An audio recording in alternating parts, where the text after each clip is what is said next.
All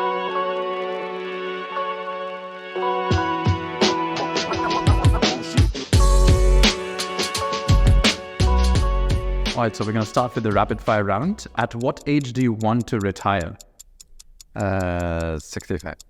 How long does it take you to get ready in the mornings? 15 minutes. Most embarrassing moment of your life? Oof. I don't know. Pass. Favorite color? Blue. What time of day are you most inspired? Evening. How many hours of sleep can you survive on? 6. Fill in the blank. An upcoming marketing trend is blank. Authentic communication. The city in which the best kiss of your life happened. New York. Pick one, Mark Zuckerberg or Elon Musk. Elon Musk. The biggest mistake of your career. Not consulting enough people early on in my career. How do you relax? Meditate. How many cups of coffee do you drink per day? 3. A habit of yours that you hate. I don't know, pass. The most valuable skill you've learned in life. Creativity. And the last one is your favorite Netflix or HBO show or any OTT platform. Favorite.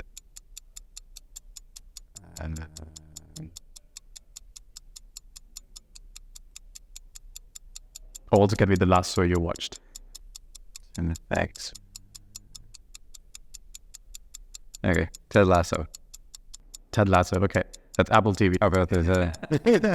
All right, and I'm going to give you 2 bonus ones. The last song you've listened to. Queen, Don't Stop Me Now. And the last movie you've watched that you liked. Coda. Okay, so you're very much of an Apple TV fan. It's also an Apple TV. All right, so we can go on to the long questions. And before we go on to the long questions, is there any one of the rapid fire questions you want to elaborate on in more detail, or do you want to just move on to the long ones? I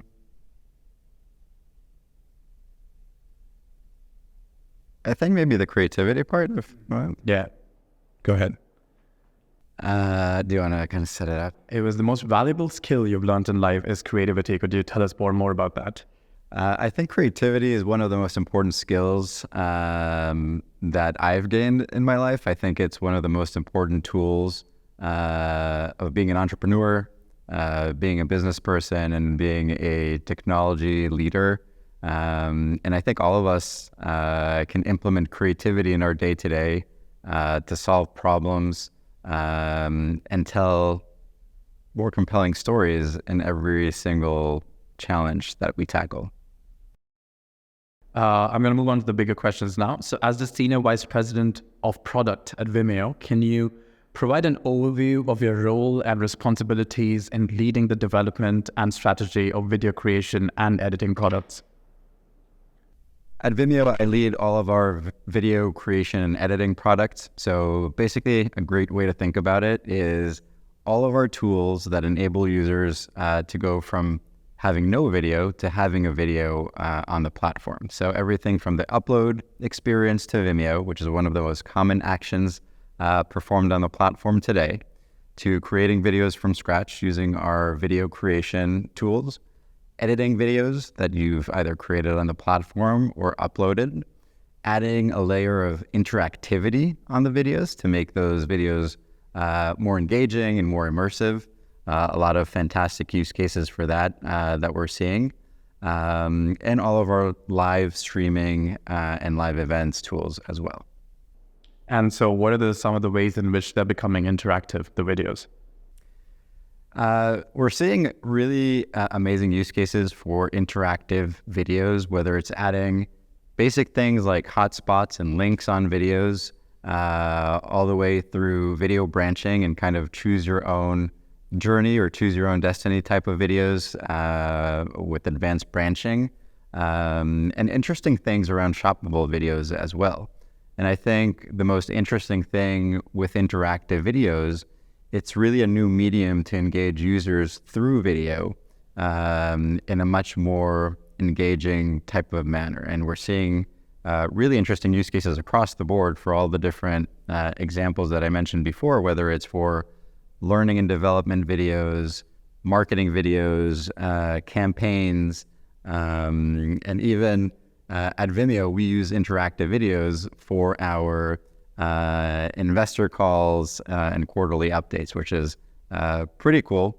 And I think it's a much more interesting way to watch a video. The fact that you can double click into things, whether it's to open overlays with additional information, open documents, open links, or jump to different points in the video, depending on what you want to watch. It really makes video much more than just a linear experience that you can basically just jump around and click on what interests you exactly that moment and watch only that part or only those parts that are interesting for you. So how would you say Vimeo differentiates itself in the competitive landscape of video creation and editing platforms? What unique features or functionalities does Vimeo offer? Vimeo really offers an end-to-end video platform. It really has everything that one needs to be successful with video, all the way from the video creation, editing videos, collaboration around videos with your team, engaging users, analyzing how those videos perform using advanced analytics. And it really is a place that you can branch out all those videos from one single place. I think that no other platform has the level of sophistication of tools that we have, and none have it all in one place. You know, we're seeing a lot of different point solutions around videos, specifically around creation or specifically around video hosting, but none that really compare in having everything in one place. And in that sense, we're really creating what we call a video experience platform. Now, I feel Vimeo has been the choice for a lot of budding filmmakers and a lot of film creators. What is the success story behind Vimeo getting this audience? I think that's part of Vimeo's DNA. That's how we got to this point today.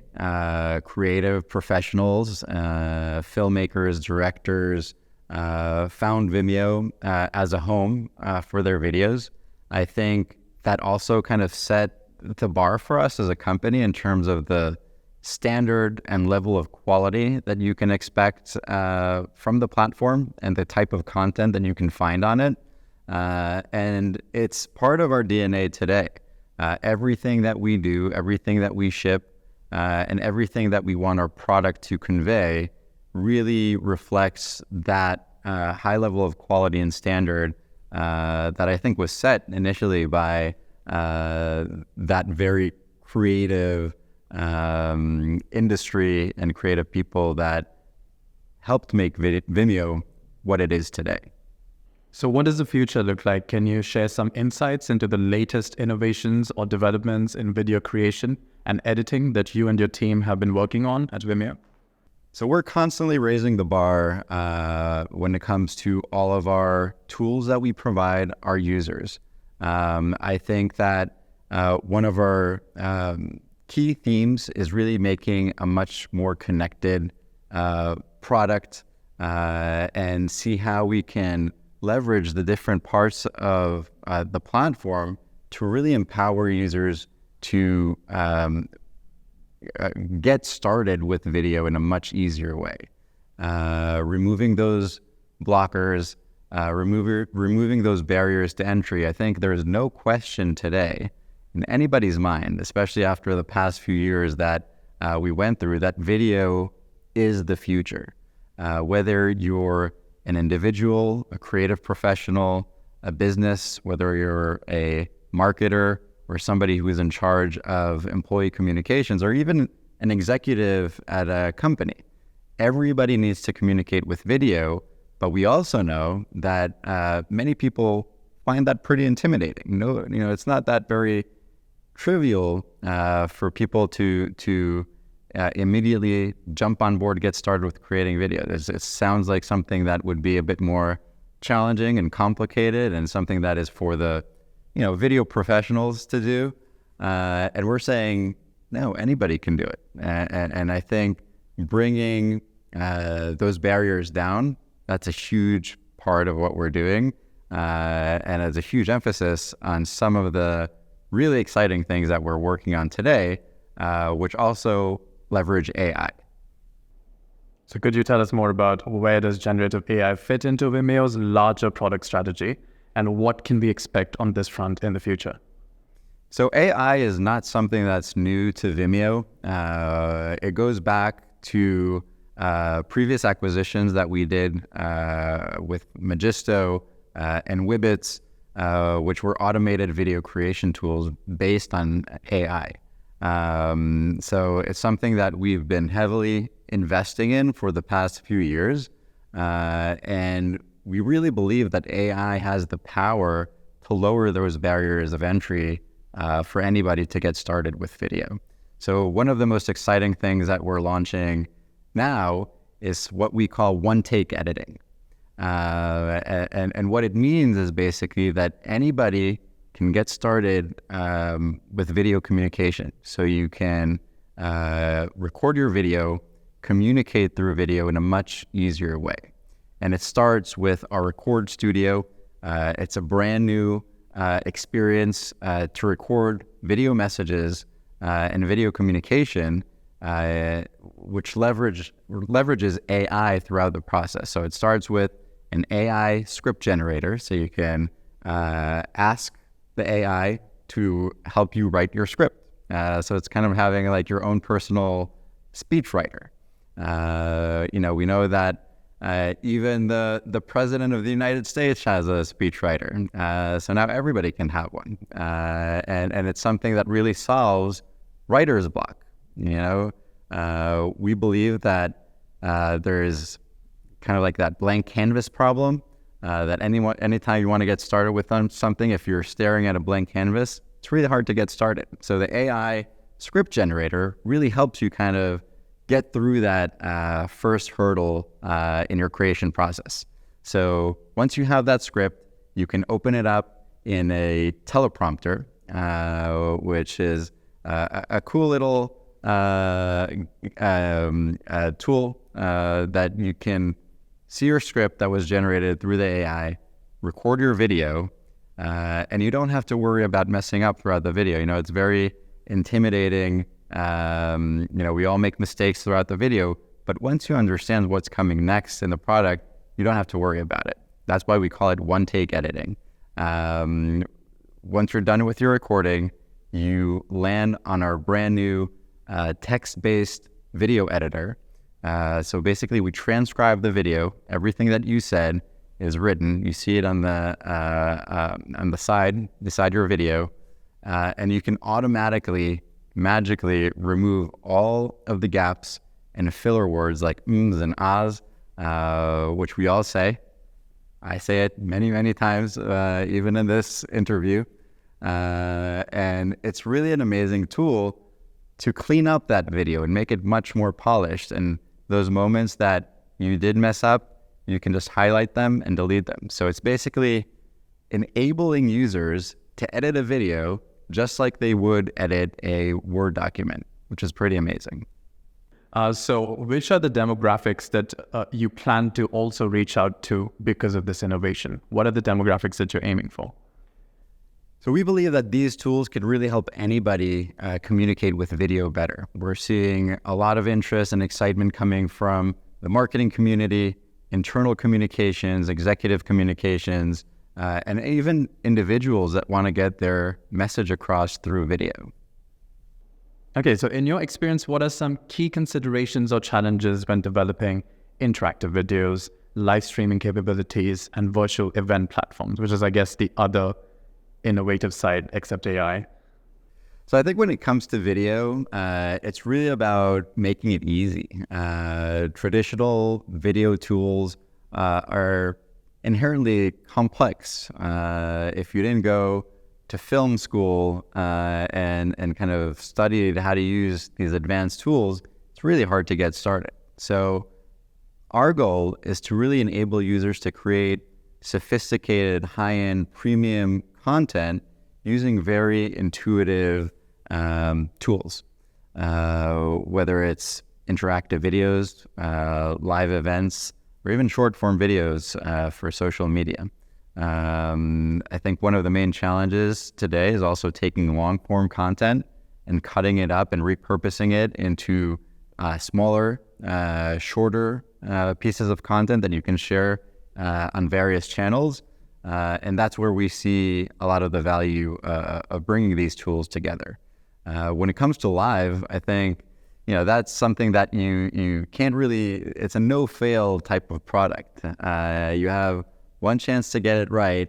And I think that, we provide one of the most, if not the most,